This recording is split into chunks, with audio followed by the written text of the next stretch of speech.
That's my cue. Welcome. Thank you, everyone. Good afternoon. Welcome to the Madera County Groundwater Sustainability Agency and the Madera Chowchilla Delta Mendota Subbasins Special Committee Meeting. It is Wednesday, November 12th, 1:34. We'll call this meeting to order, and we'll start with the flag salute.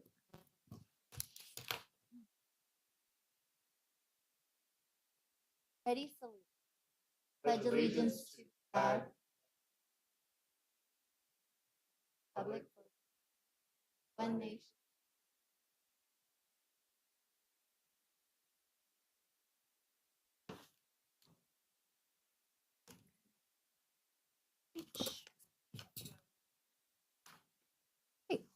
First item on the agenda is public comment. This is an opportunity for comment on items not listed on the agenda.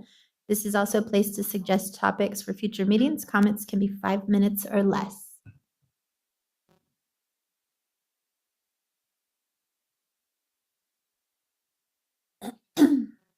Welcome. Thank you. Good afternoon. Mark Peters, Madera Subbasin.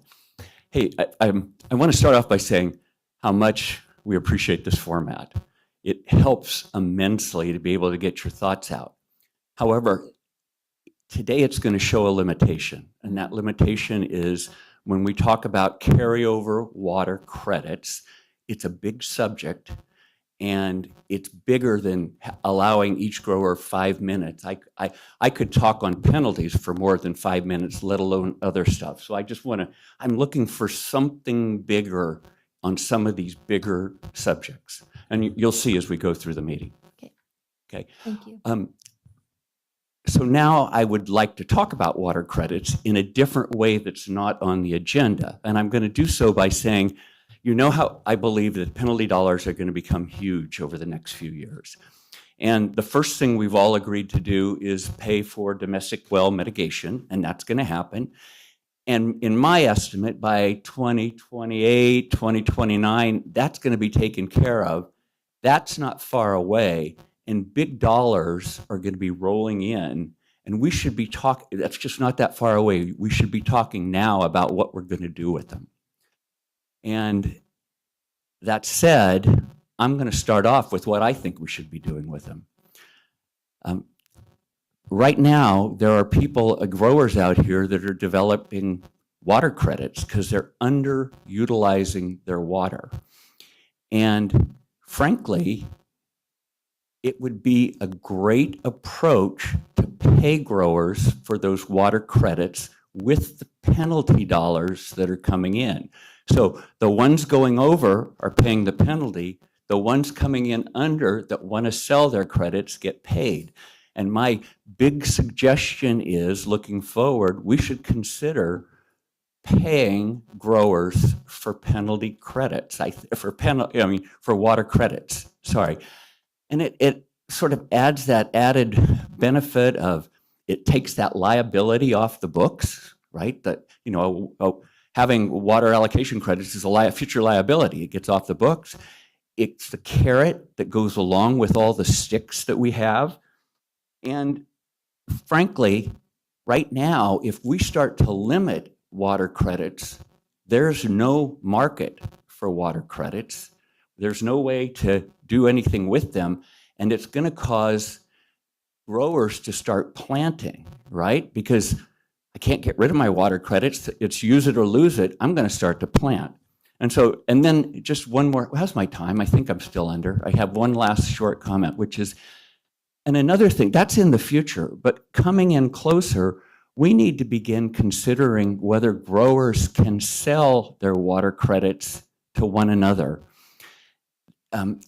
Mid-Kauai is starting to do it. Others are talking about it, but there's some difficulties there. But the fact is, it still gets water credits off the books.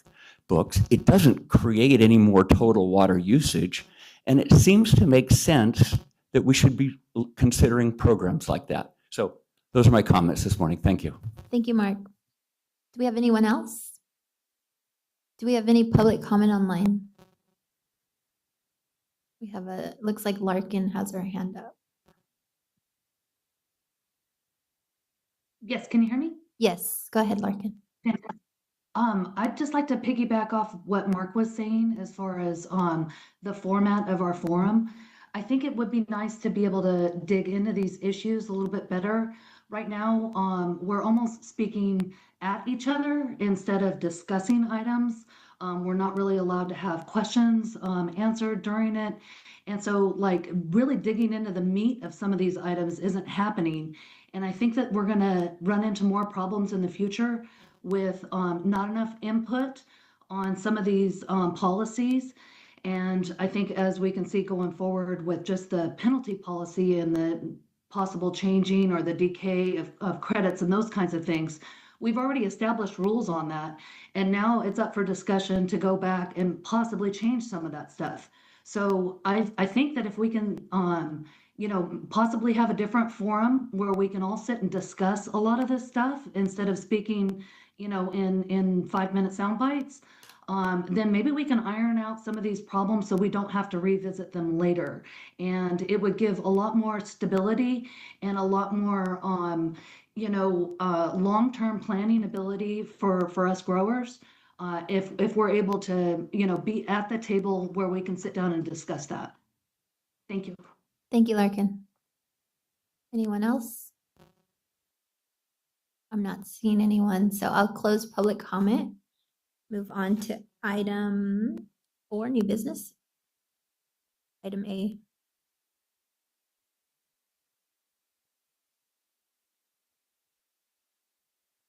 Sorry, it's because I was looking at this the way the agenda is set up. Item A is an action item, approval of the Madera County Groundwater Sustainability Agency Committee meeting minutes from October 7th. Move to approve. I'll second, but before that, do we have any public comment on this item? None. I'll close public comment and we'll call for the vote.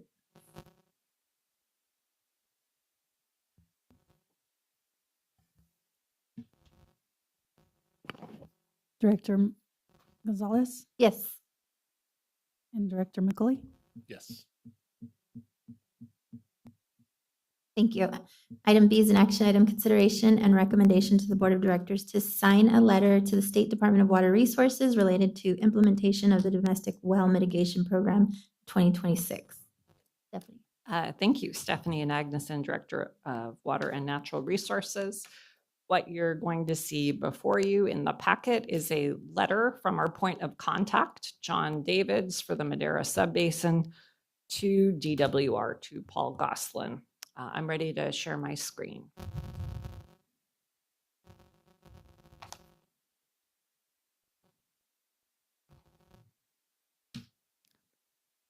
So you're going to go deeply into domestic well mitigation rules and management in items after this item, but this is a broad-based item that is a letter that summarizes the efforts of 7 GSAs in the Madera Subbasin.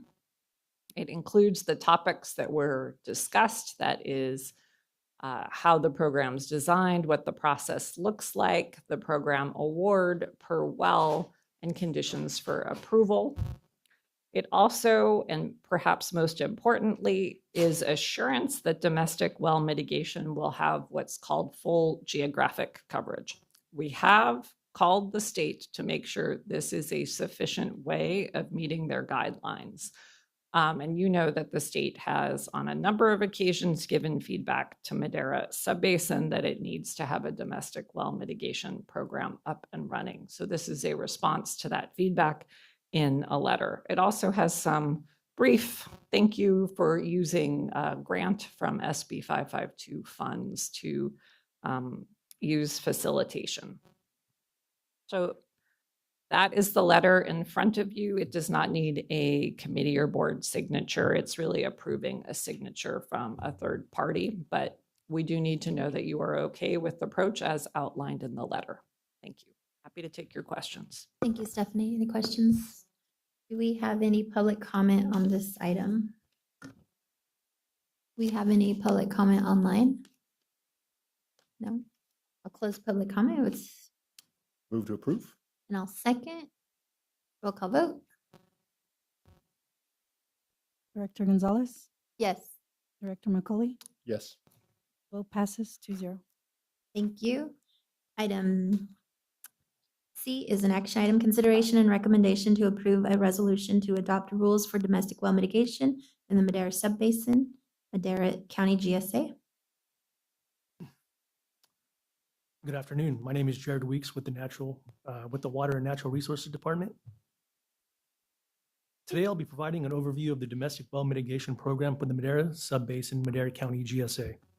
An important initiative to support residents are affected by declining groundwater levels and to maintain access to safe, reliable domestic water supplies. First, a quick timeline.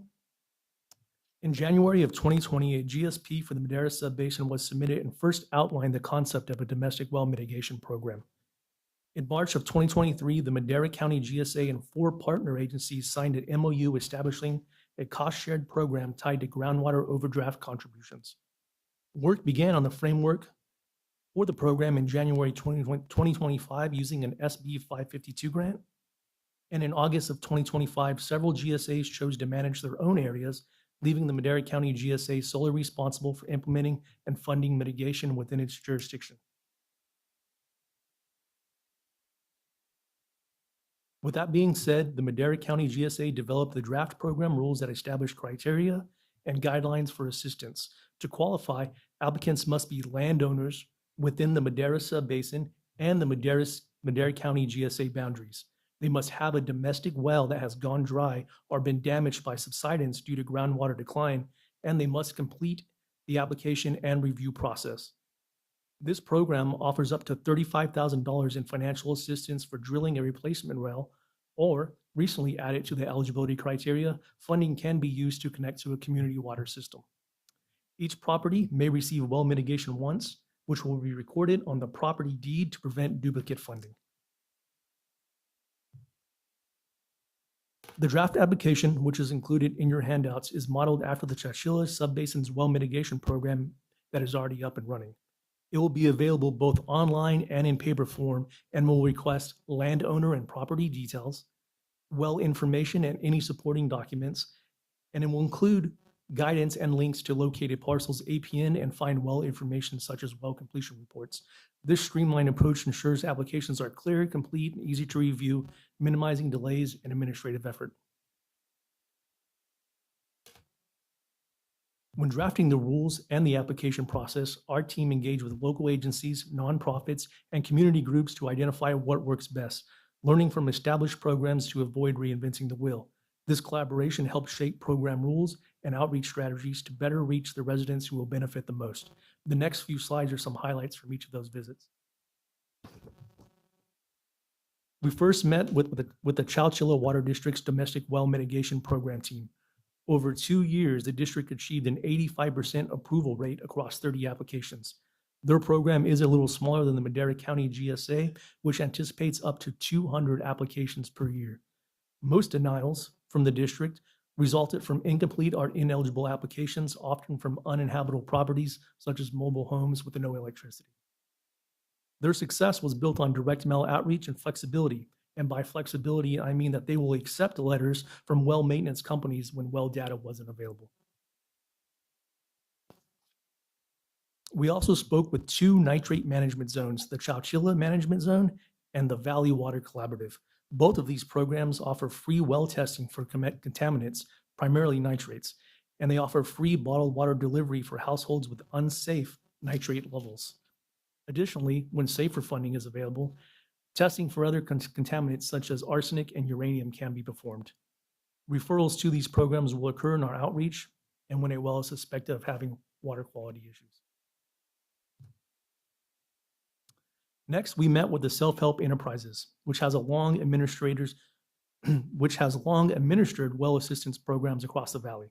Their motto emphasizes education, simplicity, and accessibility, including short well education classes and outreach through door hangers, radio ads, and social media. Their key advice was do not overcomplicate the program. And that is a principle that has helped guide how we design the GSA's application process and rules. We were fortunate enough to be invited to a meeting with the Madera Ag Water Association, which is comprised of mostly farmers. They provided feedback on both policy and implementation.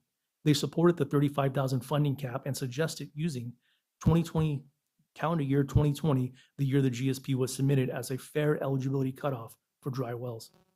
They asked for clarification on wells near GSA boundaries, especially when impacts may come from neighboring GSAs.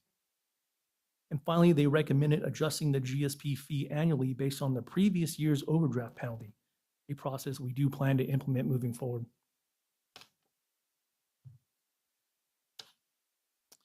We next met with two groups, the first one being Madera Ranchos, folks from Madera Ranchos, and these are the groups that will be using the program. The folks at Madera Ranchos, had no objections to the 35,000 funding cap, which was viewed as reasonable support. They did ask for clear rules for multi-property wells and education for local well drillers so they can help guide homeowners through the program and supportive programs. They also suggested adding a disclaimer that no property liens will result from assistance, and including well deepening options as an eligible criteria, not just full replacements. There were concerns about fairness and preventing misuse of funds, along with requests for clear financial reporting, including how money is spent and participation numbers. And finally, they suggested using simple slogans instead of domestic well mitigation, which can sound like legal jargon. And lastly, we visited with the Fair Mead and Friends community group, whose focus appeared to be more on accessibility and transparency. Residents emphasized the need to make the program easy for elderly homeowners and renters, suggesting phone assistance and local in-person help with applications. They asked for clear guidance on finding well completion reports and links to self-help enterprises for additional support, which will be part of our process. There was some confusion about the GSA boundaries, highlighting the need for clearer maps and messaging. Participants also supported including well pumps and cement pads in the funding eligibility and recommended raising the cap to 50,000 from 35,000 to reflect rising cost. And finally, they encouraged us to show remaining funds and share success stories publicly to build trust and demonstrate progress. And that brings us to our staff recommendation, consideration and recommendation to approve a resolution to adopt rules for domestic well mitigation in the Madera Subbasin, Madera County GSA. Be happy to answer any questions you might have. Thank you. Any questions? Director McCauley. Yeah, thank you. I think just kind of looking forward at some of the comments we may receive in regards to the policy. And it was mentioned with Chowchilla Subbasin in regards to not qualifying. I think 15% of the wells that applied did not qualify for assistance. And I'm kind of looking through our policy and our program rules outlined in the packet, and it doesn't really outline what would disqualify you from receiving assistance. And I mean, certainly understand you need to be a residential well and need to go dry as a result of declining groundwater. But can you give us an example of like who would not qualify for assistance? Just cookie Sure. cutter example kind of thing. Somebody that just has a bad pump. Sure. They have a bad pump, something other than declining groundwater. They won't qualify. If there's a water quality issue, they wouldn't qualify. There has to be declining groundwater levels. Sure. So if I think it's mentioned in the backup, if a casing collapses as a result of subsidence, that is potentially something that could be looked at. Is that correct? That would qualify, yes. Okay, that would qualify definitively. If it's caused by declining groundwater levels, which subsidence is, yes, Okay. it would qualify. Do we have any public comment on this item? Welcome, Vicky. Great, thank you. My name is Vicky Ortiz. Can you put the mic? Oh, that's great. Thank you. Okay, my name is Vicky Ortiz. I make my public comment today as a Fairmead resident and as an owner of a domestic well. I'm also a board member of Fairmead Community and Friends, a 501c3 nonprofit located in the community of Fairmead that advocates for solutions to issues our residents experience in our community. Fairmead Community and Friends had an opportunity last month to be part of a focus group to give our feedback on the process and application of the Madera County GSA Domestic Well Mitigation Program. we were relieved to see plans for financial assistance for owners of domestic wells that have gone dry. The program was explained very clearly and appears to be straightforward. A lot of things have changed since we had that focus group last month to what was explained now, and I'm glad to see that they listened and put some of the things into the to the policy they're trying to present. So at the time, and I can only do that, although the funding amount for the drilling a new well and what is not covered doesn't make sense to us. The reimbursement of up to $35,000 is for drilling a new well only, and it says only. And what is not covered is a cost for pump work, electrical repair, and the other things that go along with it. The question is the reimbursement for drilling the hole only and everything else is extra, or is it the 35,000, now that I understand it's 50,000, is for install of a full operational well? Also, the reimbursement is only up to 35,000, and it's the landowner's responsibility to pay the remaining balance that will be due to the drillers. Currently, there are 2 to 3 Fairmead residents that we've talked to that have received well drillers quotes in the past 12 months where the costs are $55,000 and above.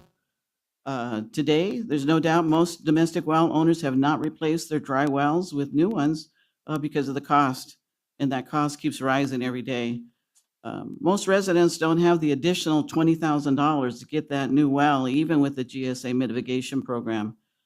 Most residents understand the state funding for the water delivery to those green tanks their families need to survive on. They understand it's not going to last forever, but what other options do they have right now? The GSA Domestic Well Mitigation Program is a welcome attempt to show equity for both ag landowners and residents with domestic wells who live nearby, but we need to get the dry wells replaced with affordable new wells now. Thank you.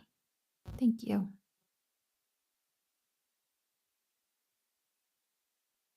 Stephanie, can we clarify? So it is not 50, that was just what was recommended, but that's not what staff is proposing. It's the 35,000. The update to the rate study is for 35,000 per well, although what we clearly heard from Fairmead residents was the need for more. Okay. And I would add that we have looked at local well drilling costs, and for the cost of a well itself, not additional electrical work, 35,000 seems to be in the range of reasonable. Okay, thank you. I'll be very brief. So Mark Peters again. Hey, the qualifications for this are the well must have gone dry due to declining water levels. And of course, you've heard for months growers say there must be more qualifications than that. And it does feel very one-sided. I would just ask going forward that, as I said earlier, that we get more and greater real grower feedback, and we try and understand the grower side better than the way it feels like it's coming across. And there would be many more opportunities to talk about that. Thank you. Thank you, Mark. Noah Lopez, Madera Ag Water Association. MAWA appreciates the need for a domestic well mitigation program and supports getting something up and running here. And the draft rules as presented, I think we can get behind fairly straightforward. I did want to point out, it's noted in that slide or in the presentation, but we do think that there's a bit of a gap in the rules currently as drafted. We think there should be an eligibility date. When we did some work to look at dry well reports, both from the state's database as well as from self-help enterprises, we noted there are some wells, there's a number of wells in both those data sets that went dry prior to 2020. And we think that given that this program is meant to mitigate the effects of continued overpumping, that transition water from 2020 to 2040, that the eligibility date should be set to 2020. We think that it's a bit of a gap in the existing rules, and we think it should be added. Also, just want to continue to support the $35,000 limit.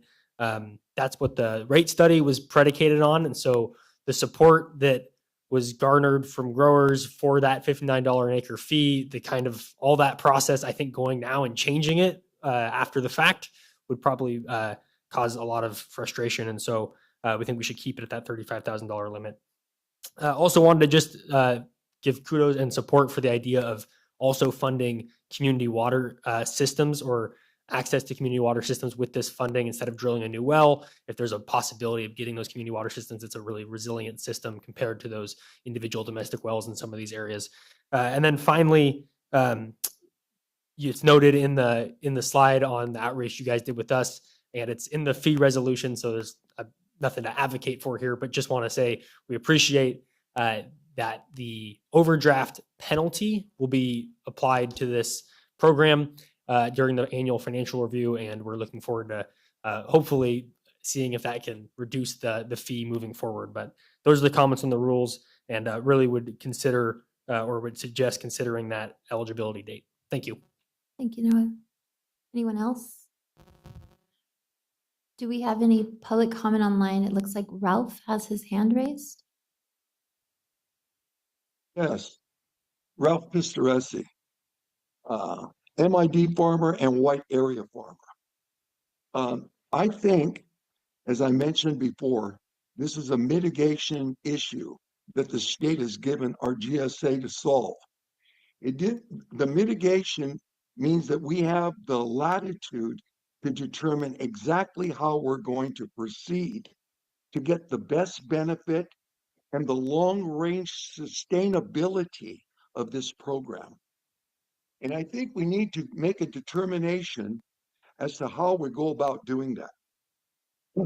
Do we just take in money and give it out as fast as we can?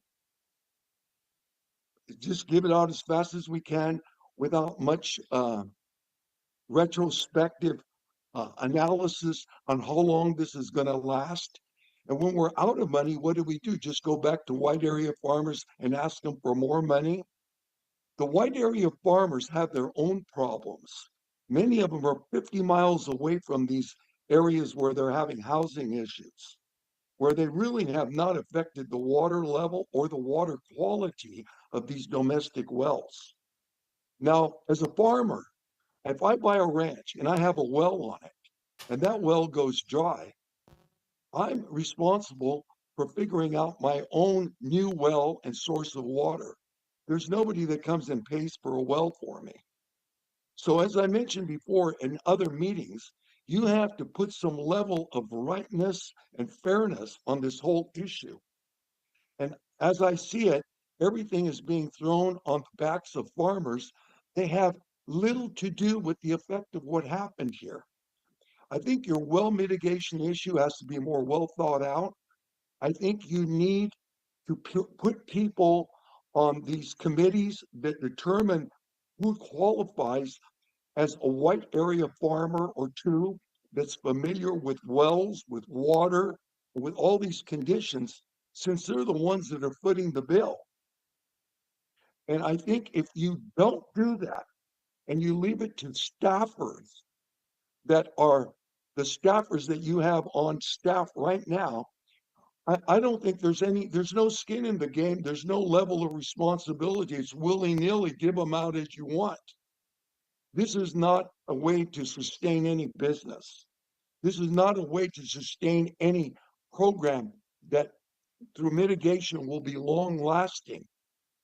And I think that we have to allow the people that have these wells that are getting repaired, the ones that are able to provide some of the financial assistance to fix their wells, they should go higher on the list, and they should get their wells done first, because it's a matter of, who's participating more.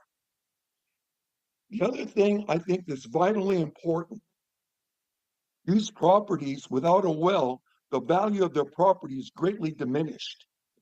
When they put a new well and they decide just to flip the property and sell it because now they have a new well on it, I think the cost of that well, the full cost of whatever was put into that well, has to be paid back to this, to our group to sustain other wells. It's not fair that they get a new well so their property becomes marketable now and they keep all the money because you're the one that fixed it. Then I also believe that all you should be doing is drilling the hole, and they need to put in all the guts of the well, piping, everything else. And I think the well needs to be evaluated. Sometimes these wells are just too old and they're rotten. They're no good. It's time for them to be replaced. And it would be just a natural process in land ownership or house ownership that you have to fix things that are broken. It's like when your roof is no good anymore. You have to fix your roof or you're not insurable. So the well, the roof, anything else that needs to be done, needs to be done. It needs to be thought of in a business-like, sustainable manner so that more people can be helped. Because as money goes out and it comes back in, that same money could go to fix wells, other wells, without having to go back to white area farmers and get more money that they should have never paid in the first place. Thank you. Thank you for your comments, Ralph. Do we have anyone else online? Okay, I'll close public comment. Stephanie, any remarks? Actually, I'm going to ask Supervisor McCauley to go Yeah, first. just a couple follow-up questions. One in regards to water systems, and I'm just curious to know if we have any latitude in this program to shift funds per se, if we've got, 4 wells, 5 wells in a cluster that have gone dry and they're, possibly could connect to a water system. Do we have some latitude in how this program works and in really accomplishing the best option or least costly option? Can we, do we have latitude in the way the program's structured at this point in time? That's correct. We do have latitude. If there is a well affected by declining groundwaters, we can connect to a community system, hopefully one that's nearby, with that same dollar amount. Okay, perfect.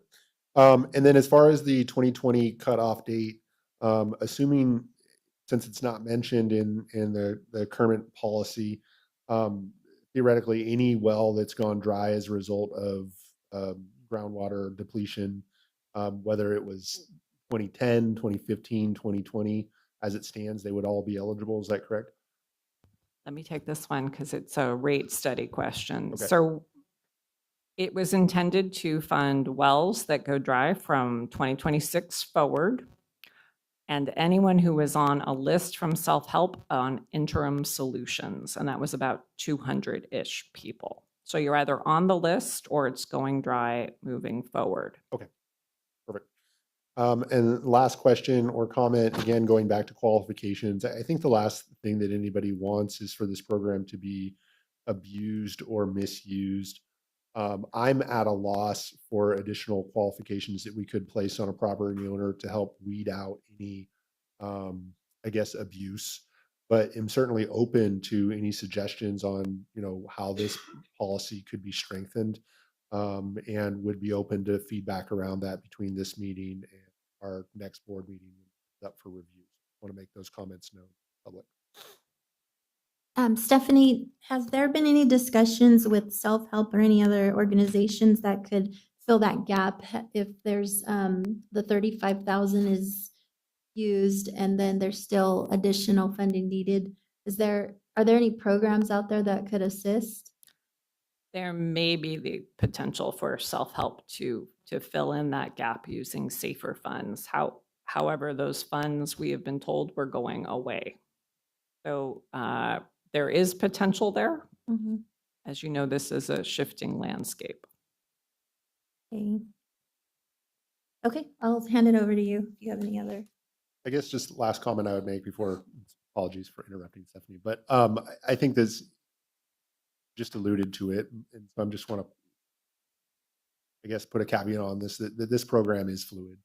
We can make changes to this program as it moves forward if we find that, costs to drilling a well continue to escalate, or we find that, people are abusing the program. We can continue to make modifications to this program, and we likely will make the program as we move forward. So, and want to make sure that's known. And then I wanted to add also, Chowchilla Water District that oversees the Chowchilla program. Do you know when they're coming up for review on any lessons learned through their program? Are you in communication with them about any of that? Yes, we are, and we met with them. I mean, they run a much smaller program, but their emphasis was on how intensive it was, how every well has a story, and there's a fair amount of digging to be done. So this will probably come up in the next item on management of the program itself. Okay.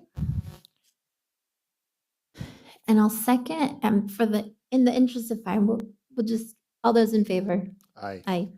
Okay. Vote passes. Is that sufficient, County Council? So it's not so awkward that Yes, Madam we're Chair. both motioning and then. And what will make it formally official is that the minutes will reflect the voted tally. Thank you. Thank you for that. Let's see. Item C. Wait, because I wrote my notes on the wrong section.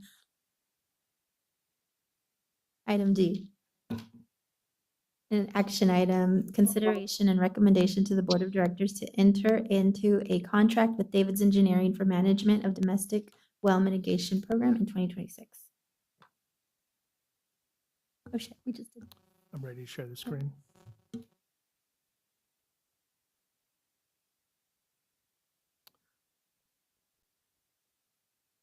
Good afternoon, Jared Weeks with the Department of Water and Natural Resources. The Madera County GSA is responsible for implementing a domestic well mitigation program within its jurisdictional boundaries of the Madera Subbasin.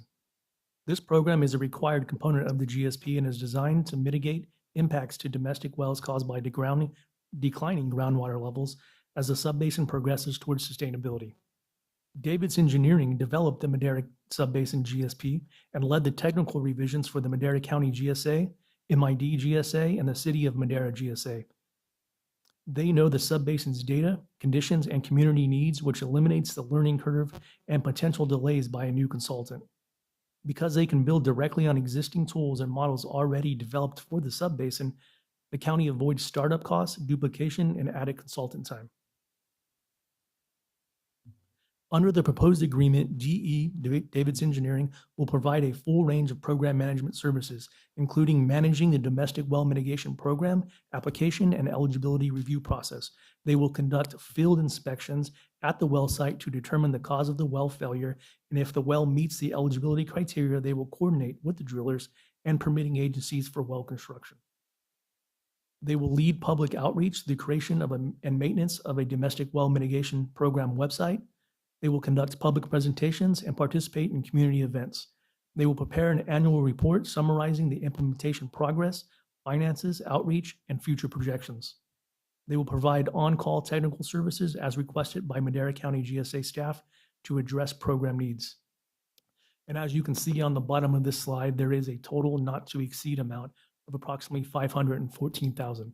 Staff has conducted an analysis of David's Engineering contracts, and they spend roughly 76% of their total contract amount. And we are very optimistic that that trend will continue with this contract.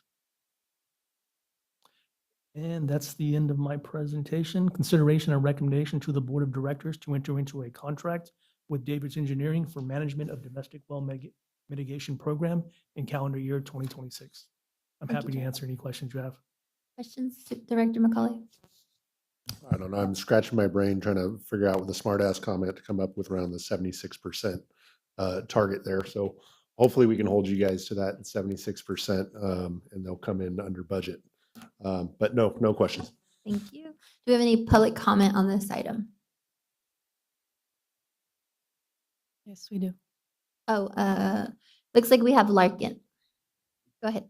Yeah, I was just wondering, for $143,000 to create a website and do public outreach, does that not seem a little bit expensive? I guess it does to me. I think you can get a website and things done for a lot cheaper than that.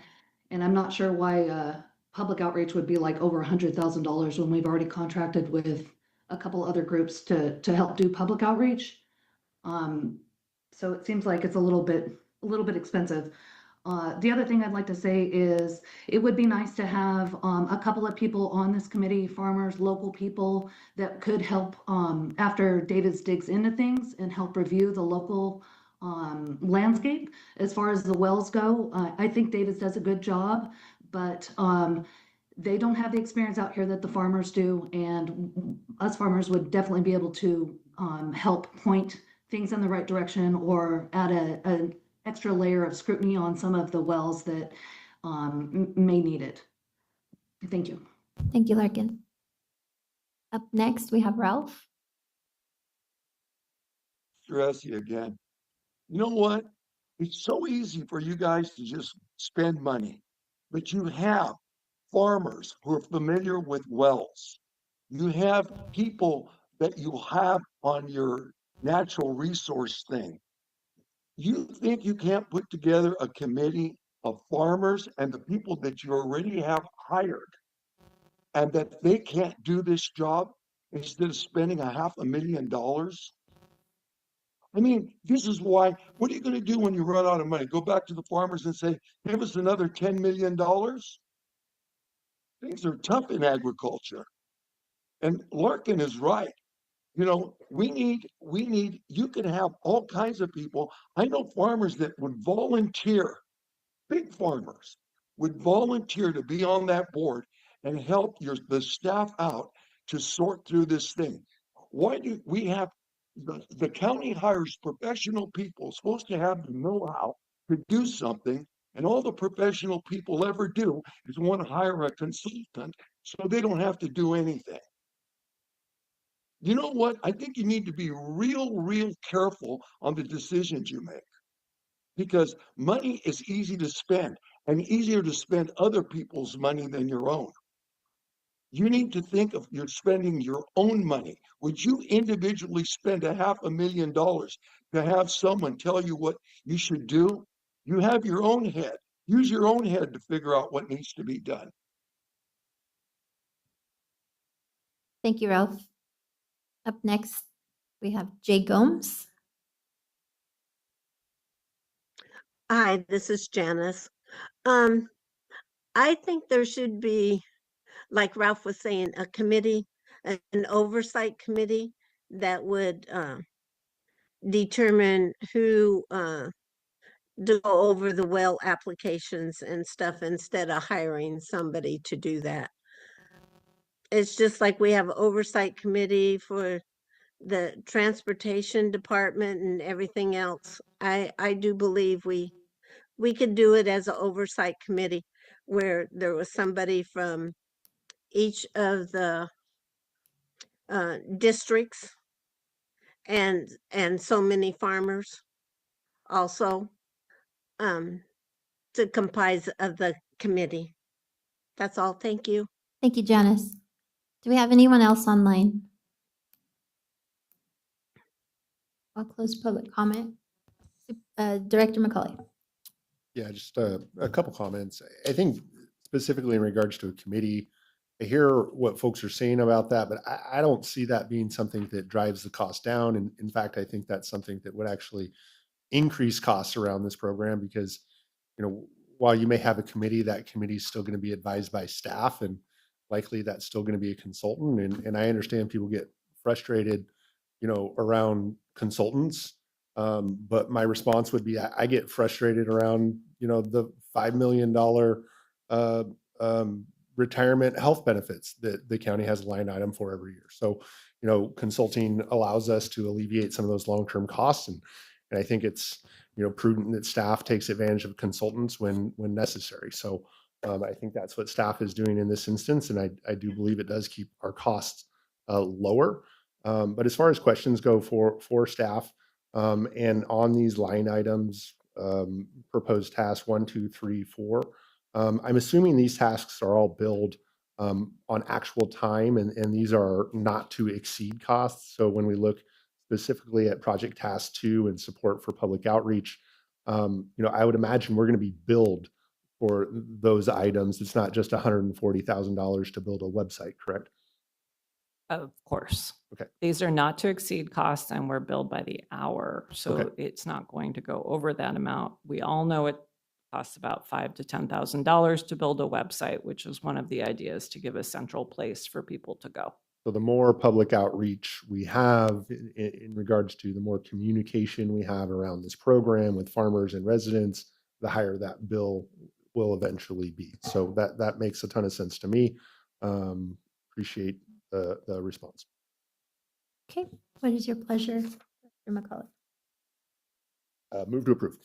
Now second, and we will, all those in favor? Aye. Item passes. Next item is item E, action item, consideration and recommendation to the Board of Directors to enter into a contract with Hydrosat for satellite measurement of water use. Stephanie's going to take this one. Good afternoon, Madam Chair. Stephanie Agneson, Director of Water and Natural Resources. Appreciated the conversations on cost savings, as those are things that we're focused on in this item as well. Ready to share my screen when you are.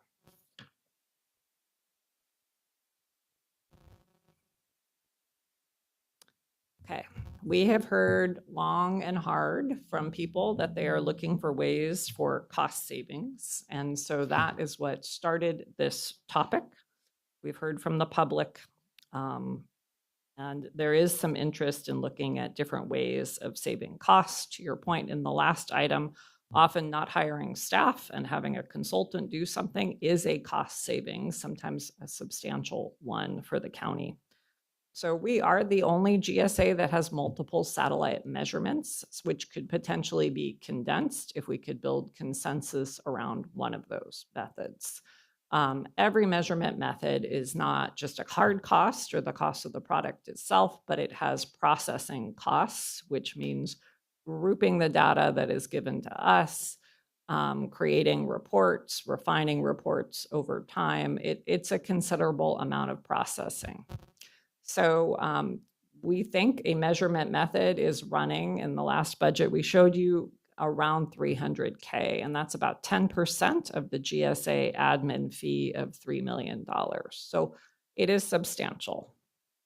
So here is our timeline for doing a public process with this, which was fairly intense. So in May, we issued a request for proposals for a satellite measurement method. We did, at the request of the public, add an accounting platform option in case someone could package something together and bring some cost savings to the county GSA. Your committee heard public presentations from each of the vendors. We then took grower questions and sent them to the vendors and published their responses on our website, and then mailed a very brief questionnaire to growers with all of the links to the data so that they could make the choice themselves. We've then brought the results of the questionnaire back in September and October with a request for direction to move on a contract or contracts. So this is all because the two existing methods are ending in terms of their contract this year. So here's the summary that you've seen before of the grower questionnaire. The first question is, what's your preferred satellite measurement method? And we have 52% choosing Hydrosat, a smaller percent with other options, and then people writing in meters just to make sure we knew they want to use meters as well. We do know that was not up for debate. That's already an option. The second question then is whether you support the county GSA funding more than one satellite measurement method. And the majority here are saying no.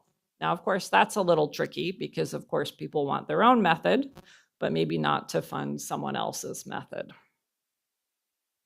And then the last one, just for full transparency with that 3-question questionnaire, was regarding the accounting platform.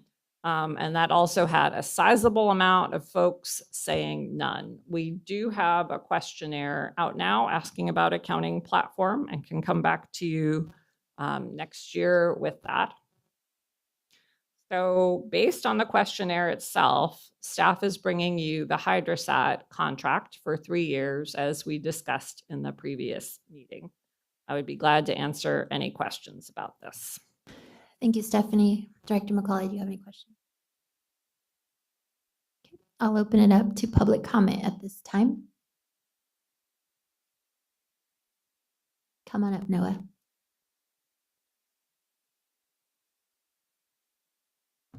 Noah Lopez, Madera Ag Water Association.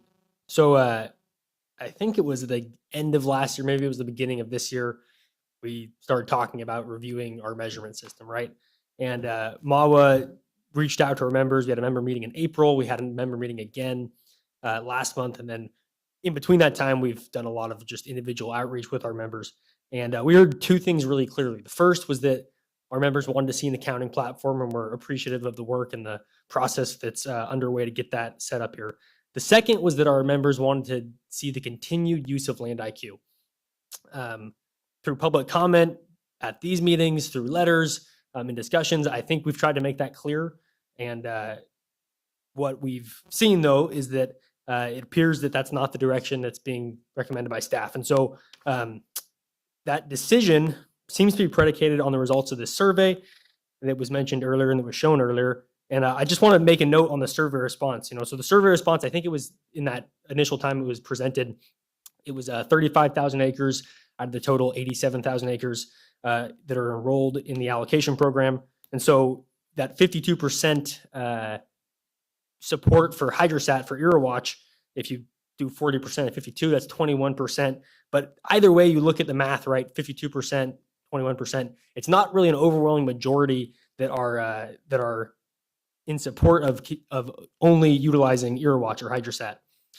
Following that survey, we asked for a distribution or a reporting of the actual number of acres using each of the measurement system, right? Because right now you can just go look and see, who's using Land IQ and who's using Irriwatch. And what we found out was that 37% of the acres this year currently are using Land IQ, 36% are using Irriwatch. So it's a 50-50 split. And so I think what that tells us is that getting rid of one of these options, getting rid of Land IQ, is going to affect half of the acreage in your GSA, right? I really want to underscore that if you get rid of Land IQ as an option, there's roughly half of your acreage and even a little more of your farm units, I believe, that are going to be forced to make a change that they don't necessarily want to make. And I think that it's worth considering that. And the question then becomes, is it worth the cost savings, right? Is the $250,000 a year or whatever it is that getting rid of one of these options will save us? Is that worth forcing this change on half of your acreage and potentially causing a lot of frustration? In speaking to our members, the answer is clearly no. The folks that are using Land IQ, they're using it because they want to use it. They're not comfortable with Irriwatch, and they think it's worth that cost savings. Now, obviously, if you speak to the folks that are using Land IQ, or sorry, Irriwatch, they may be more indifferent to that. I kind of want to go back in time too. MAWA advocated for the introduction of Land IQ into the basin a number of years ago because there was a lot of frustration with Irriwatch. Irriwatch had some really weird anomalies. Some of them have fixed, some haven't. Irriwatch had these big end of the year adjustments where the line literally just made a huge adjustment. And they said, hey, we had a cloudy pixel. And Irriwatch isn't and wasn't used anywhere else in the San Joaquin Valley, anywhere else in California, anywhere else in the country for tracking groundwater use.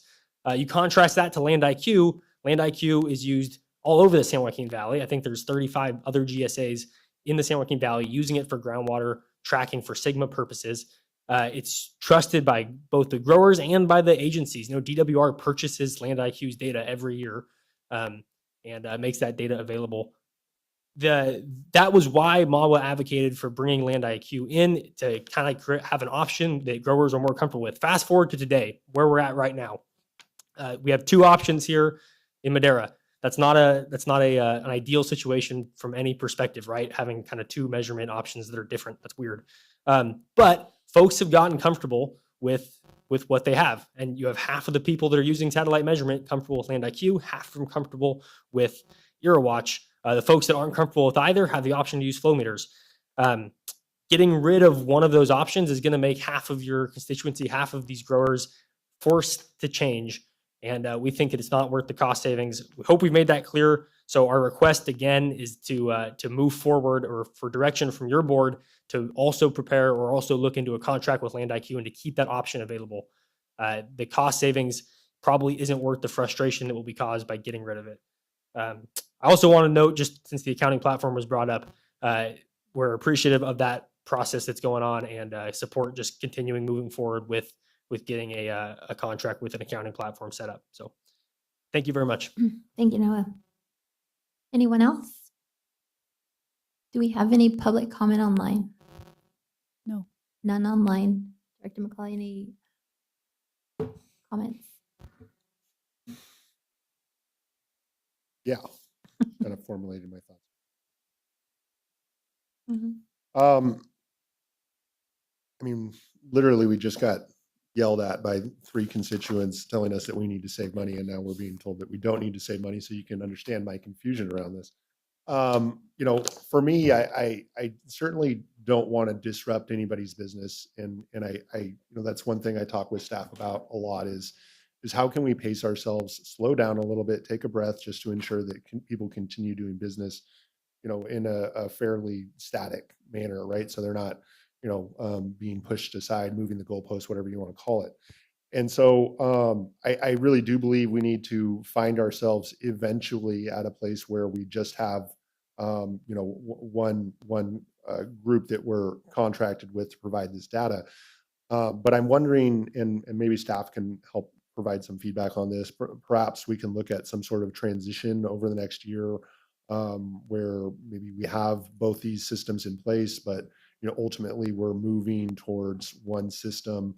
Again, you know, maybe effective next year, and that provides folks with an opportunity to transition rather than being just, you know, having the rug pulled out from under them, so to speak. So I'll pause for a second, and maybe staff can. Well, if I can piggyback off of your comments, Director McCauley, what is the time frame? When will this go into effect?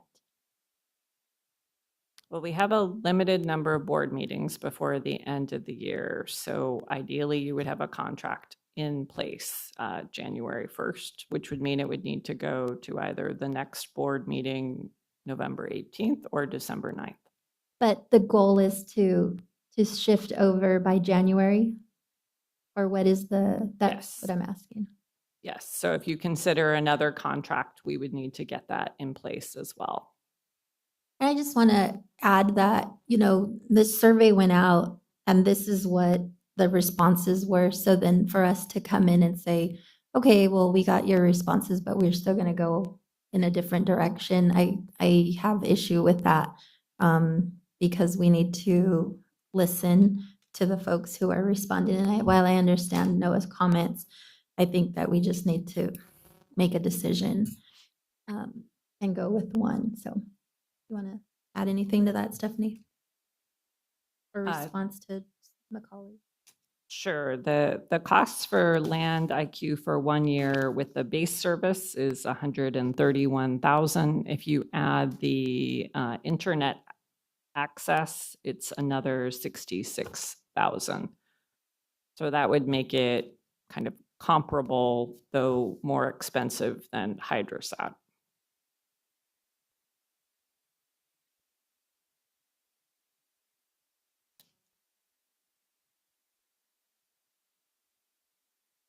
Anything else? Yes, absent additional public comment, and just move forward with contract as recommended. Again, I get concerned. So yeah. Do you have any other, you want to offer anything else, Stephanie? Sure. You can also consider some kind of staggered approach where you move this contract ahead. And if you want to discuss with a full board at the full board of directors meeting, you could have that discussion there. Absent a tiebreaker here today, I think that'd probably be a good idea. So we'll move forward to approve the contract or just forward it over to the full board and have an additional discussion about a transition plan. I'm okay with that. Okay. Is that a motion? Can you take that as a motion? That sounded like a motion. Okay. And so all in favor? Aye. Aye. Okay. Vote passes. Thank you. Okay, the next few items are informational items only. And I want to be mindful of time. So I do need to leave here shortly, but we'll get through what we can. Item F, well driller contracts for domestic well mitigation. Perfect. And this is a transition between some items that are not ready for your full board. And so they're presented as informational, but may need to come to the board depending on what happens in December or January due to some of them being tied to grants. And so the first one is for well drillers. We're trying to get this domestic well mitigation program up. We issued an RFQ. We have several responses that have shared their qualifications, and we are evaluating them with hydrologic consultants. And so the next steps, this is not asking for a motion right now, but just so that you know, we're reviewing the bids and the contractors, and we will need to bring agreements to a December or a January board meeting so that they have, we have a driller in place starting in 2026. So again, this item is not fully baked. It is in process, but we understand due to the IT renovations in this room that we will be less able to have meetings easily in December and January. So potentially this would need to happen in that timeline. So it's brought to your attention here now. Happy to take your questions. Any questions? Do we have any public comment on this item? None. Seeing none, okay, we will move on to the next item. Prop 68 funded contracts with landowners related to recharge. We have one public comment. Oh, I apologize. Let's go back. Ralph? Yeah, I had a question. You're gonna contract with different well drillers. All right. Is there anything in the agreements with all these well drillers that if they mess up the well and it's no good, that they're gonna stand behind it? You want to answer that, Stephanie? Sure. So we're talking about agreements we don't have yet, but the liability provision is something that's looked at carefully in all of the contracts. Okay, thank you very much. Moving on to item G.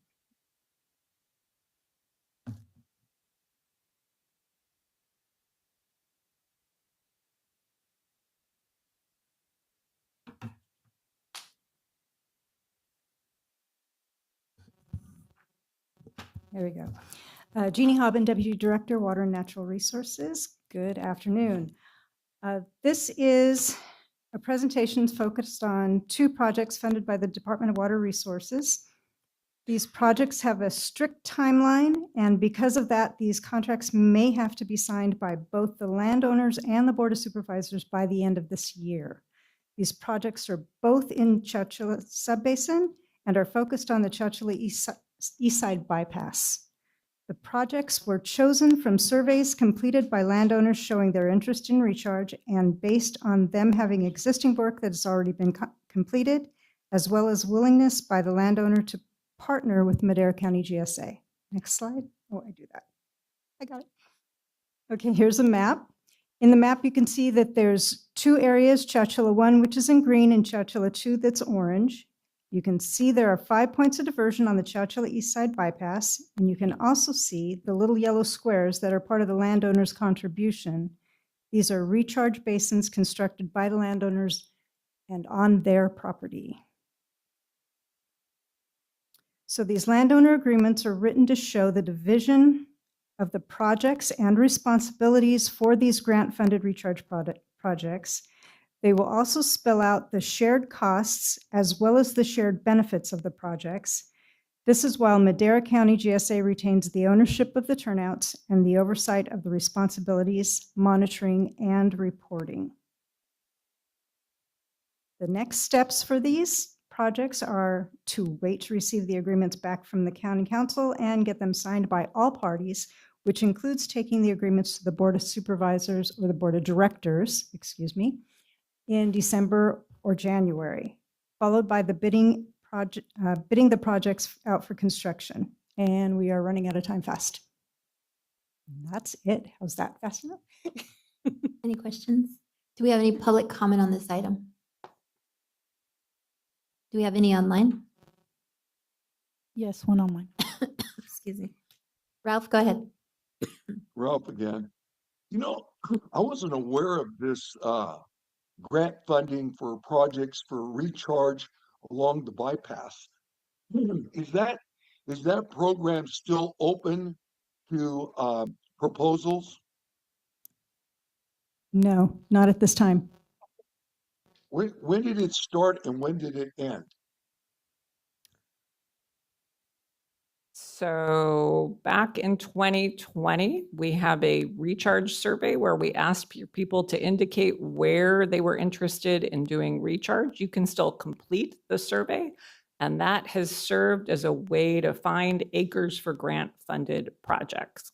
We can have your water resource specialist send it to you. Yeah, we'll have Stephanie send you that, or Stephanie's shop send you that information, Ralph. That'd be great. Thank you. Anyone else? Okay, thank you for the presentation, Jeannie. One more. One more. One more. Item H, Prop 68, Chowchilla 1, construction. Okay, following up on that last presentation, this is just a basic, you got it, one more. That is it. Okay. No, that's the end of it. No, Next that's the steps is same. the end. Oh, that's me. There we go. Got it. I got it. Okay, next part of this is the construction bid process. And since the last presentation, I referred to bidding out on the construction contracts for the Prop 68 projects. Here's a brief presentation to give you just a quick overview on that. On this slide, here's a table showing the steps in bidding out a project and the average time it takes for each task. And as you can notice, two things. One, there are a lot of steps that are required when bidding out a contract or a construction project. And two, it takes a lot of time to do it. So once we go through the construction bid process, of which we will be bidding for 3 projects covered in the previous landowner agreements, 2 are for the Chowchilla 1 project and 1 for the Chowchilla 2 project, which will include 5 points of diversion. This will include construction of 2 grower turnouts and the installation of approximately 1 dual completion monitoring well. This construction will provide approximately 900 acres of existing agricultural land for floodmar and water, when available, to the already completed and dedicated groundwater recharge basins. So, next steps. Once we get the go-ahead from DWR to begin the bid process, we'll start the bidding process, we'll start it, and also working on the previous mentioned landowner agreements, keeping them in mind that we are running out of time. And so this construction contracts, or these construction contracts, will hopefully also go to the board before the end of this year, December, January. And that is all. Thank you. Do we have any questions, Director McCauley? Do we have any public comment on this item? Anyone online? Yes. Ralph? Yes. If perchance, even though this thing is passed as due, if you got farmers that were willing to take part in this and finance the construction on their own, would that be a possibility?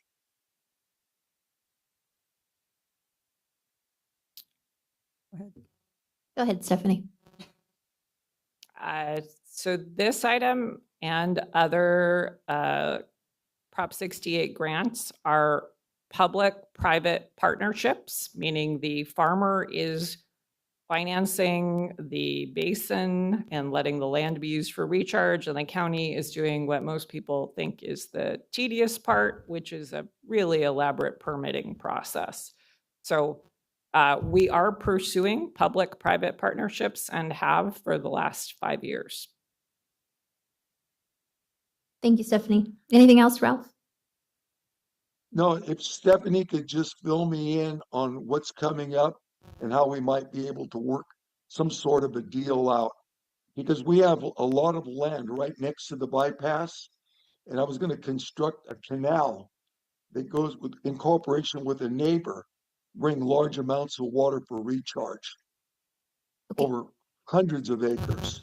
So I want to, if there's anything that can be pursued and how to get that done, I'd like to know about it.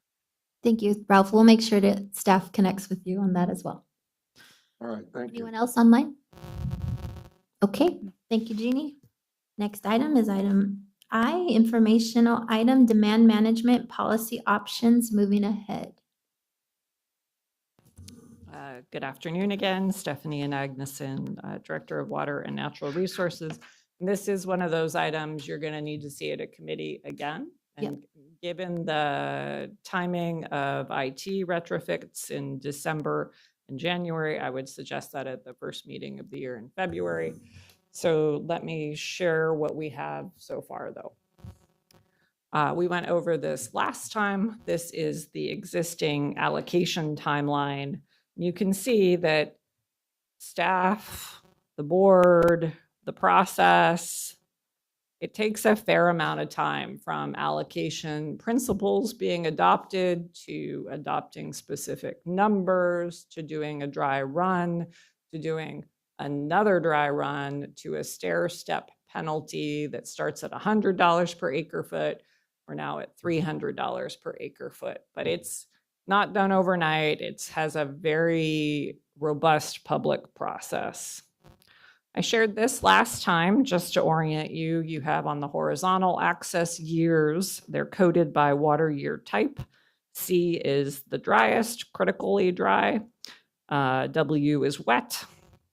And then you can see acre feet. That's the volume on the vertical axis.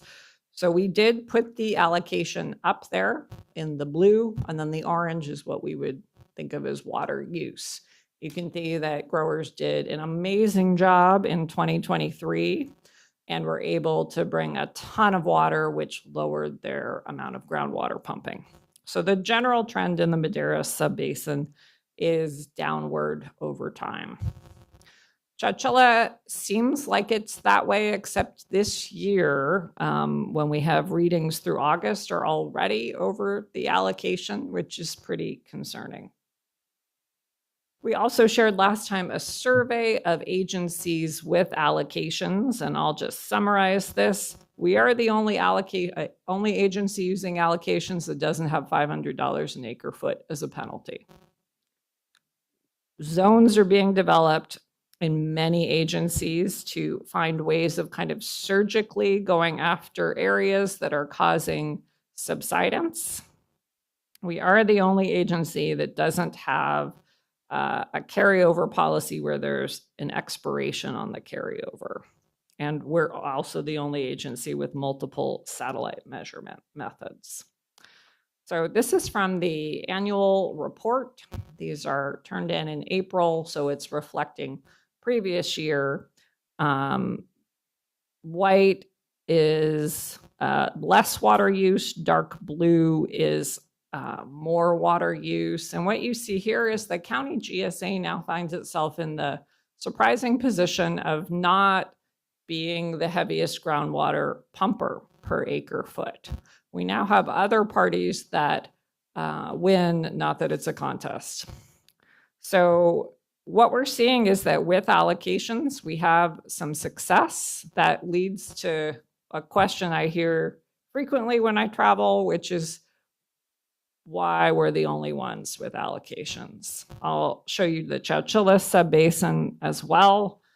So this has dark blue, really high groundwater extraction at 3.2 acre feet per acre, and then white, less extracted, and then medium blue somewhere in between. But this really suggests to me that there are some areas, even within the county GSA, that are pumping significantly more. So I would suggest, and we can get this ready before the next time we meet in February, more mapping where we can kind of hone in on where those areas of excess water use are. The last graph I want to show you is 10 years of subsidence. And this is a little bit hard to read because you might assume, well, red is typically bad, but green might be good. No, really any color is is bad. And red is more than 4.5 feet. And you can see there's a significant red and orange area there. It has migrated over the past 10 years, so it's more in between the Chowchilla and Madera subbasin, but it's pretty significant. And so when you think about infrastructure, including roads and bridges, but also canals, the East Side Chowchilla bypass, those are all things that are impacted pretty significantly. And the state released subsidence guidance. We had Ms. Cedarquist, Mr. Pistoresi, who attended the state's meeting on this topic. And they'll have final guidance out by the end of the year. And I do think that will push us to have to develop additional restrictions in some areas in order to be compliant and stay out of probation. I think that is likely, though I don't love that sentence. So what I'm saying for next steps is we can wait until the end of the year, read the subsidence guidance, analyze it, figure out what options we have there. DWR has also requested to meet with the subbasin. So I think they're fairly directive. We have a fair amount of effort going on in Chowchilla with a GSP advisory committee that is going to review options in Chowchilla. That was a requirement of the state board to come up with demand reduction for all of the GSAs, not just the county GSA. And then my recommendation for next year is considering some sort of surgical precision and not a one size fits all. So that concludes my presentation. I'm happy to answer your questions. Thank you, Stephanie. Questions, Director McCauley? Do we have any public comment on this item? Yes. This is Larkin. I'm hoping that they refine those slides quite a bit because they're highly inaccurate in our area. 2 of those, or at least 100 acres in that map, was allocated over 3 acre-feet in my area where we dry landed, and I should have 100% allocations for those 2 fields. So right off the bat, at least 100 acres in my neighborhood is completely incorrect. The other slide where it compares county to county on decay of credits, I'd like to point out that the Merced area is incorrectly designated on that chart. I'm a part of the technical advisory committee, and the way they have it written in that chart, it's not correct. Thank you. Thank you, Larkin. Mark. Mark Peters, Madera Subbasin. Well, first, I'm happy to hear that the penalties of 100, 200, and 300 are having an effect, and 400 and 500 are about to hit. So I expect more success going forward. I think the area, though, I want to make the biggest comments are on, again, the carryover policy.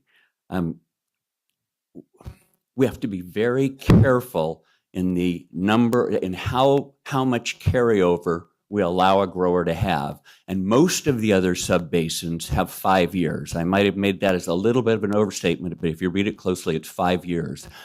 I would be disappointed, I would be shocked if we were to come in with a number less than 5 years, especially given the decay in the number between now and 2040. It would say that we're going farther than everyone else feels like they need to go.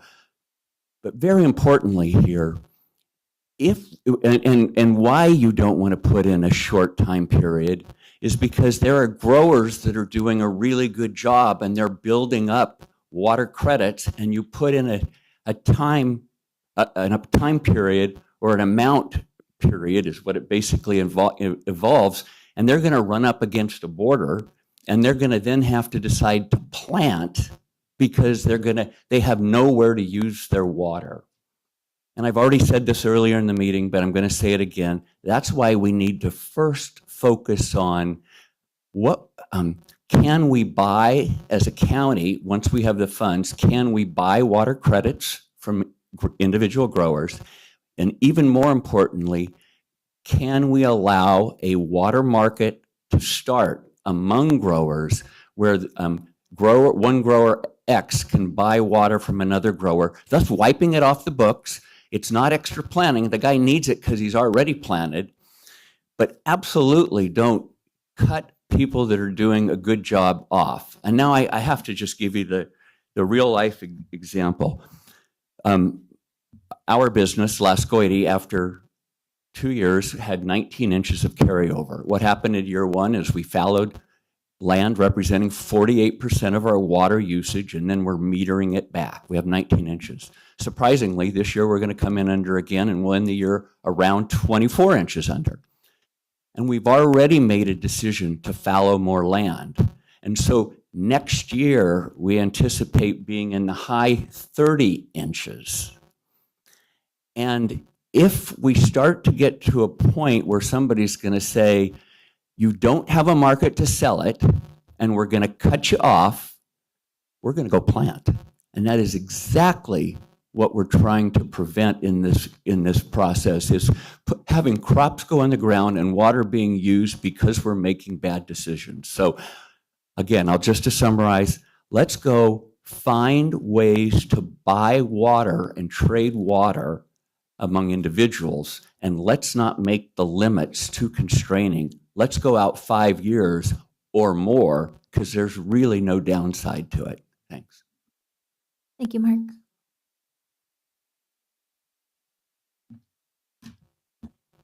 Hi. Hello, Karen Cedarquist Farms. I'm also very strongly against carryover decay. I don't even like seeing it on the agenda.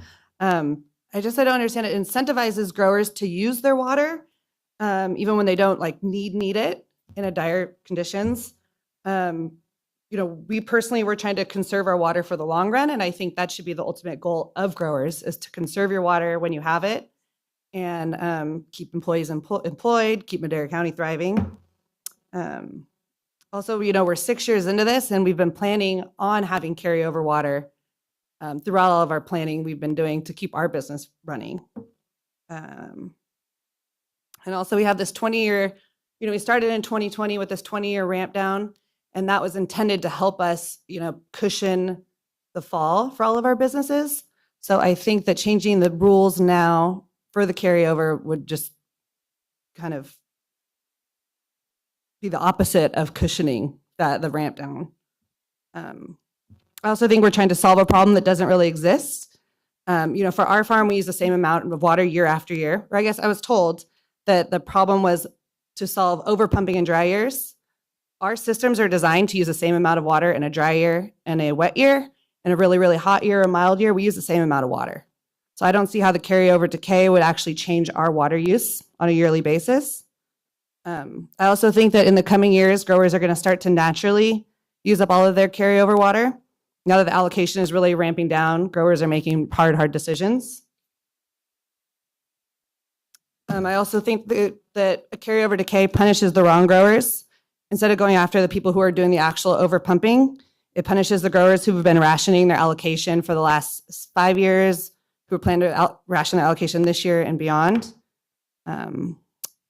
And just an example of how we could change behavior is, we already pooled 150 acres this year. It was a painful, financial decision to say, hey, we're going to pull 150 acres of less productive land so that we could farm all the way to 2040 and beyond. We also are planning on pulling 160 acres next year. And if there is a carryover decay, then we might choose to keep farming that for a few more years, which doesn't really add more water into the basin. So I don't fully understand the reason for the carryover decay. And that's it. Thanks. Thank you for your comments. Noah Mawa. Earlier this month or last month, we held a member meeting. Supervisor McCauley, you were there. Stephanie, Jared, we appreciate you guys being there. At that meeting, we had a chance to discuss these proposals, and with the intention or with the understanding that they were going to come before the GSA committee again, and then as Stephanie just talked about again. So we appreciate the kind of long runway on these things so that we have time to discuss them. I think from that meeting, and maybe you can speak to this too, there was a consensus that what we really need is some consistency, right? Changing the rules midstream, what Karen just talked about, is very problematic for long-term planning, which is what's needed in all agriculture, but especially in perennial crops, right? And tree crops where you have to do this long-term planning. And with all that in mind, I'm going to just touch on the four proposals really quick. The increase in penalty, that's the idea that's proposed here of increasing the penalty to $500 per acre foot effective next year. There didn't seem to be a lot of support for this idea from anybody. So we don't support it either. I think, frankly, that $100 difference probably doesn't make a huge difference in disincentivizing over pumping, but it could do a lot to erode some of the goodwill that's been built up. And so just would recommend leaving the schedule out as it is and letting that $500 come in 2027 when it comes. Carryover decay, this is the one I want to spend the most time on. As you just heard, I don't think our members can support this, and MAWA can't support this idea either. Frankly, at the end of the day, I think it creates a perverse incentive. What Mark just talked about, what Karen just talked about, it encourages people to use as much water every year and avoid all carryover as possible, so that they don't lose out on any of their water or any of the value of that allocation. If carryover decay is something that's considered, I think that a market or some way to offload those credits is necessary before implementing a policy approach like this. Again, changing the rules midstream would be kind of disastrous, I think, to a lot of people that have done a really good job of looking at SGMA implementation in the county and planning for it long term. And it probably wouldn't actually have a disincentive to those who maybe haven't done as much long-term planning and who have just overpumped. And so I don't think this policy is a good move from a grower relationship perspective, the GSA, and I don't think it's a good policy just from a policy perspective either. I want to touch on that future allocation loss for overuse. That's the third policy approach that was outlined in this proposal. The comments here are going to be a bit limited, but really, I think we heard at our member meeting and in follow-up discussions that the GSA should maybe pursue either a financial disincentive or some sort of policy structure that makes it so that overpumping can't occur within the allocation, but they shouldn't pursue both. And so the idea that was talked about a lot at that meeting was this replacement water cost, right? So if overpumping occurs, the cost of bringing water back into the basin would be the disincentive. That's a financial disincentive, and we think that maybe exploring that a bit more and figuring out what that cost would be should be part of this discussion and brought back to future GSA committee meetings. And then finally, this surgical precision subzones, new idea that wasn't on the last agenda, the last meeting. Very interesting ideas. Clearly, there's a lot of discussion that would need to be had around the maps and what those zones would look like and what the management of those zones, the different management between them. One concern that immediately comes to mind is just that our system is already fairly complicated. I think just by nature, it's a complicated problem, and so it has a complicated system to address it. And adding more zones could add more complication, and so finding ways to alleviate that complication would be imperative. But those are the comments. Really want to leave you with the carryover decay. Just don't think it creates the right incentive ultimately. So thank you. Thank you, Noah. Welcome. Hi there, Michelle Lascoity, grower in Madera County. Two comments. One, I want to echo the potential policy of decay of the carryover that my husband mentioned, as well as Ms. Cedarquist and Noah.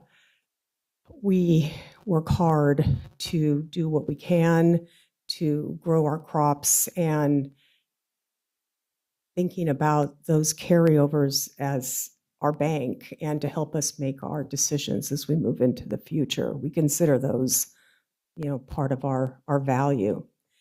That's the first thing. The second item is, this is the first time that I believe these maps have been displayed here in reference to the concern of subsidence in the San Joaquin Valley and here in Madera County.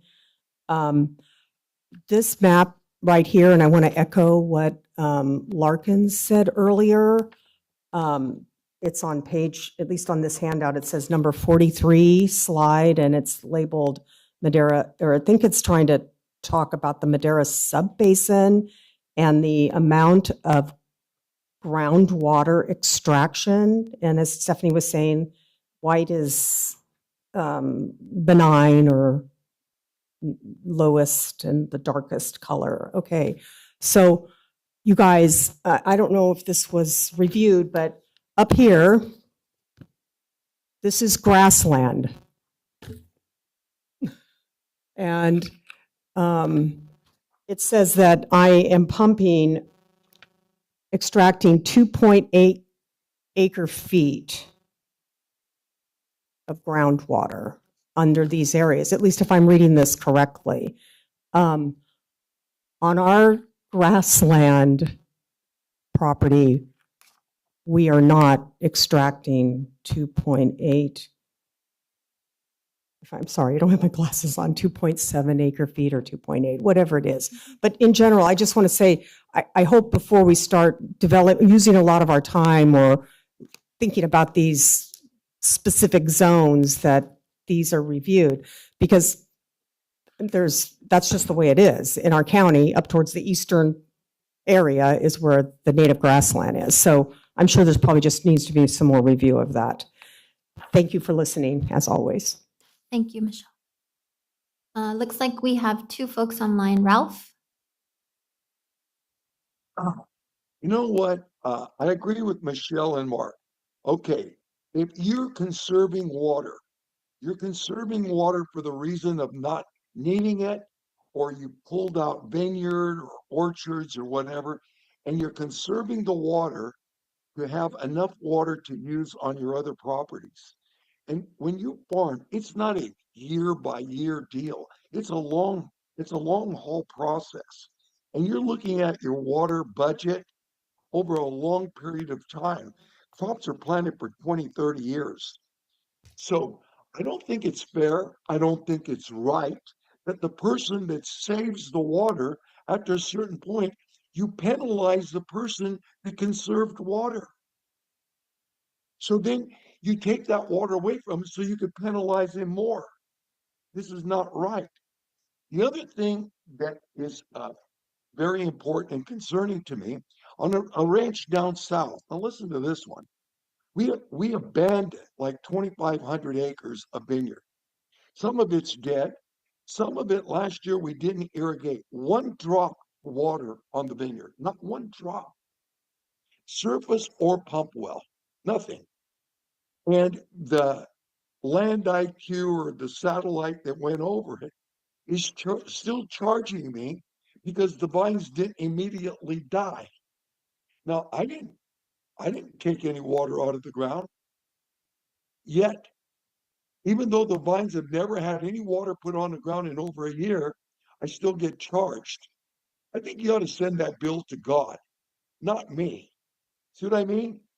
Because when you're doing the survey by the satellite, there ought to be a provision that no matter what the satellite says, if you know a piece of ground has been abandoned, then you shouldn't charge that person for whatever that survey says.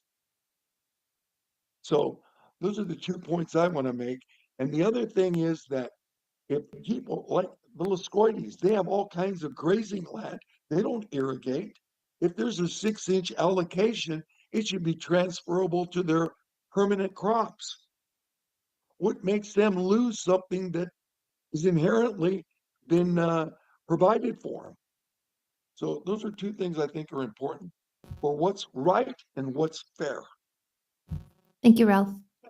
And we have Devin.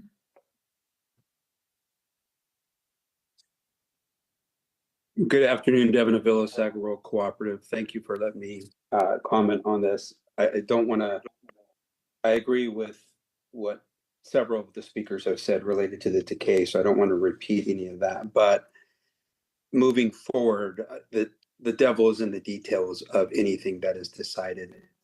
And I think an important factor, as Mark Peters was mentioning, the water market. I know we've discussed that at numerous meetings. But this also, depending on how everything is structured, we need to talk about order of use, flavoring or having different accounting codes for the water. So that way, if at some point in time there is a carryover limit, it should allow growers to transfer water between themselves, whether they sell it, buy it, or just reflavor it. If someone wants to change a water type from one year to another to stay within the 5-year period, I think those are details that are going to have to be discussed and thought about extensively. Thank you for the time. Thank you, Devin. Do we have anyone else online? No one else online. Okay, I'll close public comment. Do you have any final thoughts, Director McCauley? Yeah, I just want to say I appreciate all the comments and the feedback around these points. And I would also agree that the idea of a GSZ is already getting my head spinning. So complicate things a little bit with the zones, I'm sorry. Okay. Stephanie? Sure, just wanted to comment on the maps. The maps are not showing water use per parcel. They are an average of the amount of water use that is used in whatever area is shown. So yes, it is not showing your water use. And if there is grassland within the boundary, then it means that the other acres are probably using more. So just clarification on the maps, which are public and in the annual reports available at MaderaCountyWater.com. Thank you, Stephanie. And with that, we still have one more informational item. Joint Powers Authority in the Madera County GSA Delta Mendota Subbasin for all overall governance. Almost. Ready to share? Okay, before you today, we have an informational item for the proposed replacement of the current Delta Mendota Subbasin Coordination Committee with a Delta Mendota Subbasin Joint Powers Authority.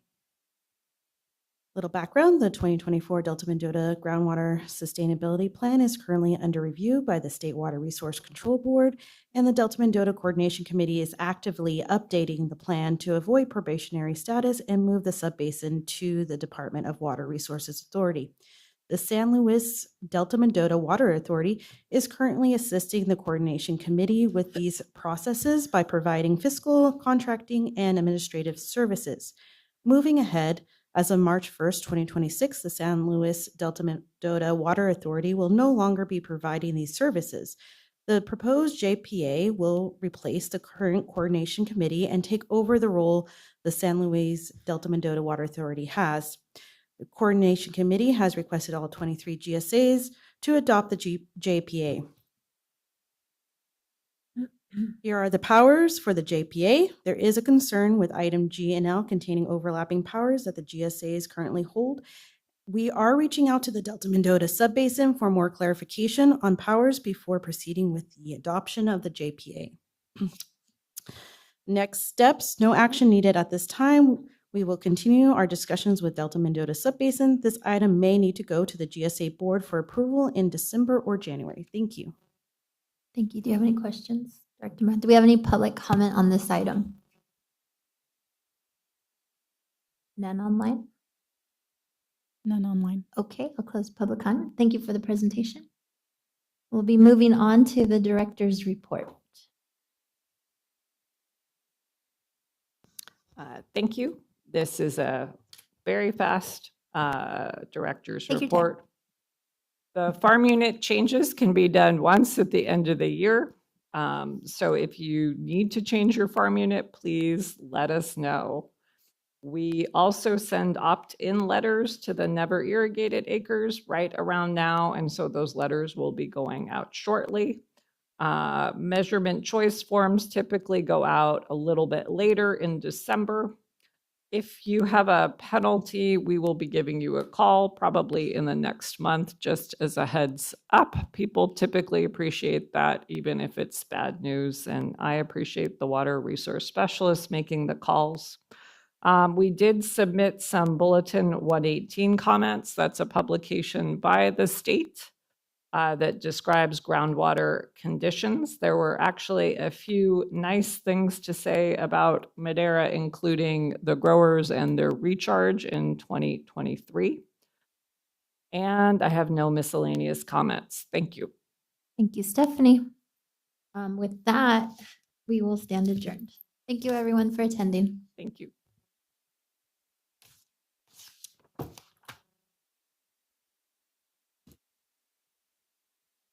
Recording stopped.